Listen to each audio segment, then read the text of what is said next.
이제 실제로 PM님 어떤 일을 하는지 좀 여쭤보겠습니다. 뭐 아시다시피 저희 이제 전문위원들이 두 파트로 나누잖아요. 네. IP R&D를 전문으로 하는 PM님들이 계시고 특허 활용 전략팀은 사업화 PM이라고 해서 특허의 창출, 활용, 사업화까지 전 주기를 대학 공공연에 지원해 주는 거예요. 근데 이제 저희가 거기서 과제 관리도 하고 대학의 산학협력단 분들하고 업무 협의를 통해서 네. 사업이 본궤도 역으로도 그러니까 일단은 좋은 특허가 나와야 되잖아요. 그렇죠. 질적으로 우수한 특허가 나와야 되고 그러려면 이제 그 산학협력단의 역할이 중요한데 대학에도 부익부 빈익빈 현상이 있어서 서울의 이제 중견급 이상 대학들은 산학협력단 규모가 크고 전문성이 있어요. 굳이 우리가 지원을 안 해줘도 잘 사업화를 하고 창출 활용을 해요. 근데 이제 문제는 지방의 중소형 대학들은 대학의 재정이 감축되고 학령 인구가 줄어들어서 등록금 수입이 감축하면 제일 먼저 줄이는 게 이 파트란 말이에요. 특허라는 것은 그러니까 어떻게 보면 대학 입장에서 불효불급한 건 아니잖아요. 예를 들어서 대학에서 건물을 지을래, 특허를 출원할래 그러면 대부분 건물을 짓죠, 그죠? 돈이 있으면. 그러니까 우선순위에 배정이 안 된단 말이에요. 그런 데는 우리 사업이 굉장히 도움이 되고 하기를 원하는데 안타깝게도 그런 데는 또 이 기초 체력이라고 할까? 그게 약하단 말이에요. 이미 그러니까 우리 사업이라는 게 또 그런 게 있잖아요.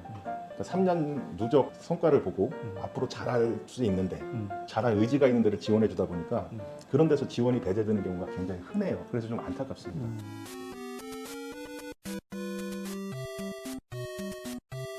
PM님 지금 지원했던 과제들이 많은데 네. 여기 정말 기억에 남는다. 아무래도 뭐든지 첫 경험이 중요하잖아요. 제가 이제 그 전략원에 처음 들어와서 네. 안동으로 파견이 됐어요. 네. 특허경 전문가로. 네. 근데 그 당시에 안동이란 지명에 대해서 네. 말만 많이 들었지 한 번도 가본 적은 없어요. 안동이란 도시를 책에서는 많이 읽었는데 양반의 도시다, 뭐 정신문화의 수도다 이렇게 얘기만 들었는데 가보지는 못했어요. 근데 파견을 그쪽으로 이제 발령을 받아서 갔는데 처음에 안동대학교 갔더니 우리 이제 특허 IP 수준으로 봤을 때 굉장히 좀 열악했어요. 전담 직원도 없었고 교수님들이 와가지고 특허처럼 하게 된다고 그냥 관리하는 수준. 그리고 또 그 친구가 전담 직원도 아니었었고 다른 일을 하면서 고의를 이제 병행하는. 그러니까 사업 참여율이 한 20%도 안 되는. 처음에 갔는데 그쪽 입장에서 보면 저 사람이 뭐 하는 사람이냐, 거기서 도대체 이 사람들이 와가지고 무슨 역할을 할까, 그런 인식을 제고하고 그 다음에 이제 거기서 교수님들을 만나 뵙고 설득하고 양질의 특허를 내야 됩니다. 그래야지 안동대가 발전합니다.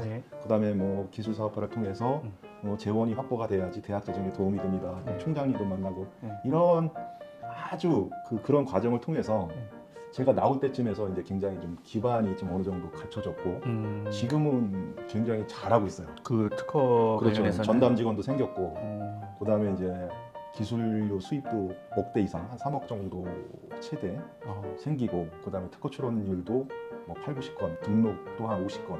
그러니까 처음에 비하면 최소 10배 이상 향상이 된 거죠.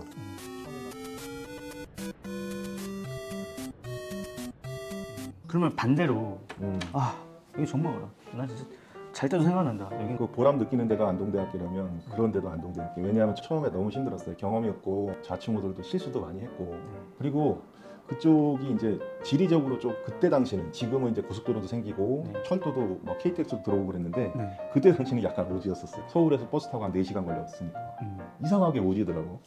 그러다 보니까 이제 이 고립된 어떤 그들만의 리그가 있어요. 외지인에 대한 배타성 이런 게 좀 힘들었어요. 그리고 이제 잘 곁을 안 내주고 이게 어차피 저희 사업은 혼자 할 수 있는 사업이 아니잖아요. 특히 파견 사업은 현지의 어떤 전담 직원이라든가 교수님의 도움이 없으면 성과가 나질 않아요. 그렇죠. 너는 떠들어라. 나는 나만의 길을 가겠다 그러면 파견대간 의미도 없고. 그때 혼자 살았거든요. 혼자 외로움에 많이.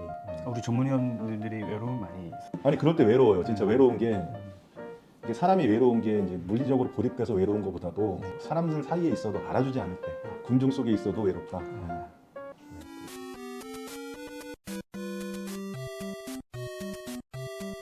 그러면 이 방송을 혹시나 보고 있어 한 학연 담당자들이 있지 않겠습니까?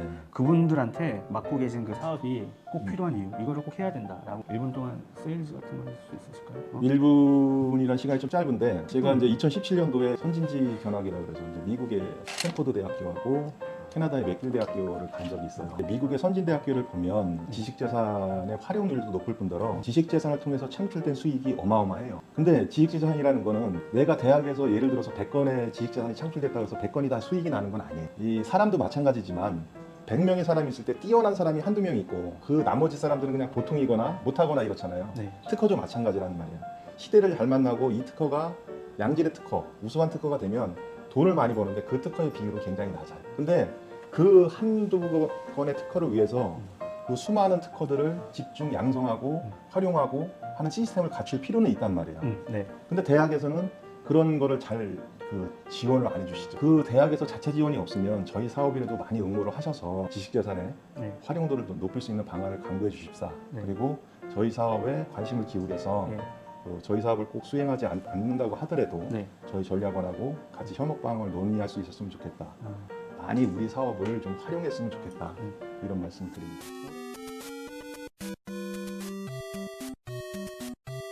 PM님한테 안동이란? 애증의 도시랄까? 너무 힘들었고 너무 그때는 처음에는 울었지만 이게 그렇잖아요. 처음에 갈 때 이제 너무 힘들게 해서 울었는데 떠나올 때 또 정이 들어서 울었다. 그럼 두 번째 공식 질문입니다. PM한테 사업화. 사업하란? 예. 사업화는 특허의 종착역이에요.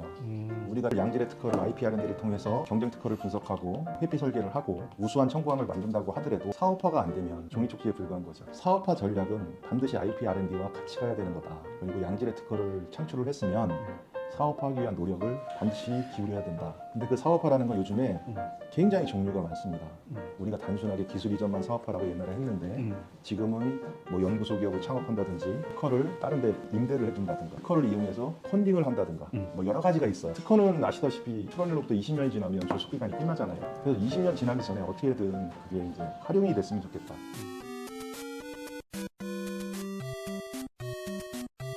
저희 마지막 세 번째 공식 질문입니다. 이명희 PM님한테 키스타 TV란? 뭐 죄송합니다. 한 번도 보지 못했는데 구독은 안 해주나요? 네, 구독하겠습니다. 아, 예. 공짜예요? 네, 알겠습니다. 구독, 좋아요 꼭 누르겠습니다. 자, 공식 질문 여기까지 마치고 딱히 뭐 하고 싶은 말씀 있으시면 아니 뭐 너무 많이 떠든 것 같아갖고 PM이 이제 좀 입이 많이 풀리셔가지고 더 할까요? 아니요?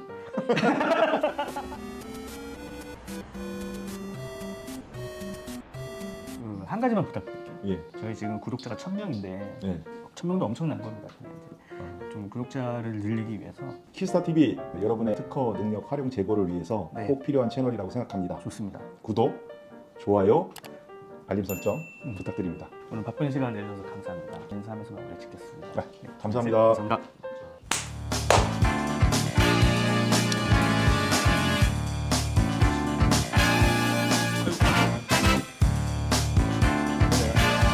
이제 좀 균형이 맞네요. 내가 너무 크게 나오는데. 아이고 이거 안승현보다도 크면은